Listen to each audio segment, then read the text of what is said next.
Mic check.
Thanks for coming. The NTSB investigator in charge, Dan Baker, that's B-A-K-E-R. He'll provide an update on the investigation and then take some questions. Thank you all for coming. Again, my name is Dan Baker, and I'm a senior air safety investigator assigned to the Western Pacific region of the NTSB. And I am the investigator in charge for this investigation. Before I continue, I want to offer my sincerest condolences to the family and friends and those who are affected by this accident. I'd also like to thank the City of San Diego, the San Diego Fire Department, the San Diego Police Department, for their outstanding support that we've had for our team during our time here on scene. I would also like to thank the FBI Evidence Response Team who assisted us yesterday on scene as well. Most of our investigators arrived on scene yesterday afternoon and into the evening. Our immediate priorities have been to document the accident scene and to preserve evidence. Our on-scene team consists of NTSB regional investigators, media relations, family assistance personnel. We are also assisted by party members from the Federal Aviation Administration, Textron Aviation, and Williams International Engines. We're currently supported remotely by NTSB air traffic control and weather specialists. We will not be determining a probable cause or providing any analysis at this time. Yesterday at 0347, a Cessna Citation airplane, registration number 666 Delta Sierra, impacted high-tension wires, high-tension power lines while flying the RNAV GPS precision instrument approach to runway 28 right at Montgomery Gibbs Executive Airport. After impacting the high-tension power lines, the airplane descended and impacted the ground in a residential area near the intersection of Sample Street and Salmon Street. The airplane came to rest on Sample Street. There was a post-impact fire that destroyed the airplane and damaged nearby vehicles and homes. The pilot and passengers were fatally injured. There were no ground fatalities or serious injuries. The number and identities of those on board will be determined and released by local authorities. The NTSB has no role in that process. Our mission here is to gather the facts and evidence associated with this accident to determine a probable cause and make any necessary recommendations to improve aviation safety. So far, we have recovered both automated dependent surveillance broadcast, or ADSB data, flight track data, and air traffic control audio from the accident flight. The pilot did not report any problems to air traffic control, and he did not declare an emergency. We have determined that the automated surface observing system, which provides airport weather conditions to pilots, was inoperative at the Montgomery Airport at the time of the accident due to an unrelated power surge. Air traffic control provided the pilot the weather conditions at Marine Corps Air Station Miramar before he began the approach to Montgomery Airport. The weather at Miramar was briefed as wind calm, 1/2 mile visibility, and 200-foot ceiling. Miramar is located about 4 miles north of the Montgomery Airport. We have also determined that there were notices to air mission, also called NOTAMs, in effect at the time of the accident that stated the runway 28 right precision approach path indicator and runway 28 right medium intensity approach light system with runway alignment indicator lights at Montgomery Airport were out of service. The airplane was not equipped with a flight data recorder.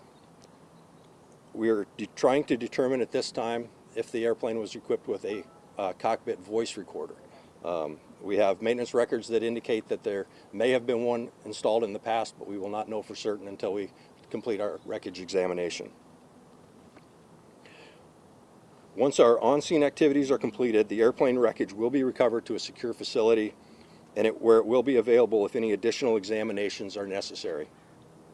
We anticipate the wreckage recovery will begin later today, and our team will conclude the on-scene portion of the investigation within the next 2 to 3 days. Once we can conclude the on-scene portion of the investigation, we will continue to investigate pilot qualifications, training, flight history, and other human factors that may have been involved in the accident. We will investigate the airplane's maintenance history and in-flight performance, and we will continue to investigate any other environmental issues that may have been a factor in the accident. The next release of information regarding this investigation will be the issuance of a preliminary report. The preliminary report will be issued within 30 days of the date of the accident. A final report will be issued within 12 to 24 months following the accident. I will take a few questions at this time. Before you start, please state your name and affiliation before you ask any questions. I saw that hand first. Yes, Salvador Duran with Univision Network. So you're saying that there is no black box on this particular plane, and the fact that the pilot hit a power post, what does that tell you? So the question that I can answer is was the airplane equipped with a flight data recorder? No, the airplane was not equipped with a flight data recorder. We're investigating whether it was equipped with a cockpit voice recorder. The engines may have a flight data recording capability called a FADEC on board, and we're waiting to verify that as well. Yes.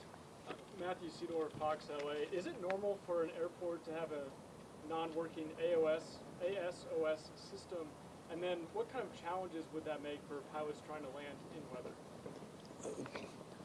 The question, is it common for an airport to have an ASOS or out of system or out of service? I can't speak to that. I don't know what the number of airports are that have one that's out of service, but it's not at every airport. But it is necessary to provide weather updates to the pilot at the facility through the normal reporting procedure. Does that make it more challenging for pilots to land if that's not working? It affects the pilot's decision making, not the pilot's decision or the pilot's performance in the airplane. Excuse me, sir. Over this side. David with Channel 8 News here in San Diego. Did you say there were two systems that were out? And can you describe, I understand one was a weather system, but I thought I heard you mention a second system that was out. Can you explain what that is? Yeah, the question is that I briefed. There were two systems that were out, and what were they?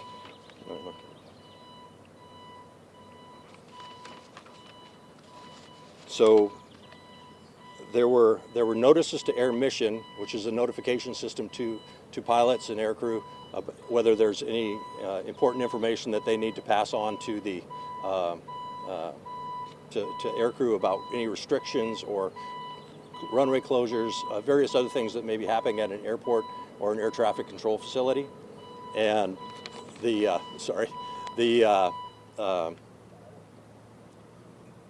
so there were notices to the airmen stating that there was airport lighting that was out that would have affected the illumination of the runway, both the illumination of the runway and the glide slope, the visual glide slope indicator for that.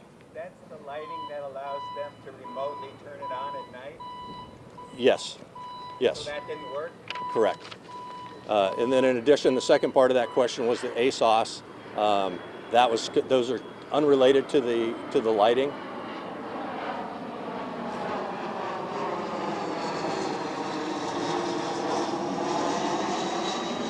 So the ASOS system, the weather reporting system, is unrelated to the lighting. It's a separate system, and that experienced some sort of a technical glitch prior to the accident. I don't know the exact time that took it offline, so it was not available at the airport. So the pilot and the air traffic control was relying on other sources to gather weather information in the area in order to make a decision to continue the approach. How high are those power lines, and how high is the jet supposed to be to clear those? What's the minimum altitude when he goes over those power lines? The question is, what is the minimum altitude to clear the power lines and how high they are? I have not received the measurements of that yet and done the calculations, so I can't answer that. I had another question over here.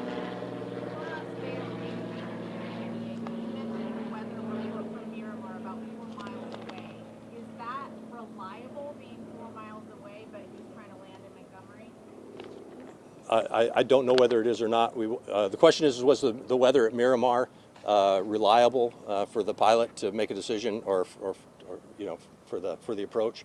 And right now, I don't know. That's going to need to be compared to the actual weather conditions to find out how close they are and whether that was This is it. a related question. Was the pilot, do we know if the pilot was warned about the fog even though it came from Miramar? The audio that I've heard indicates that there was weather reports of what the visibility and the ceilings were at the time in the area. So, yeah. Two more questions.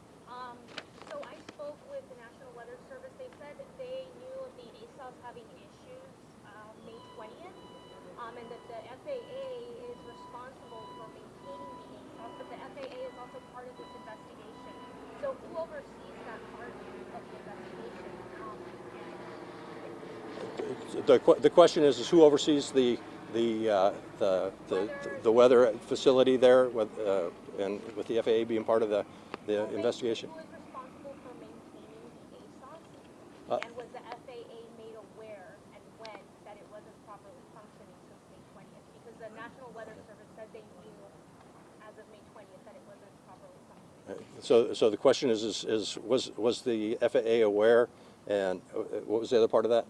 Was the FAA made aware that the ASOS was not properly functioning, and when?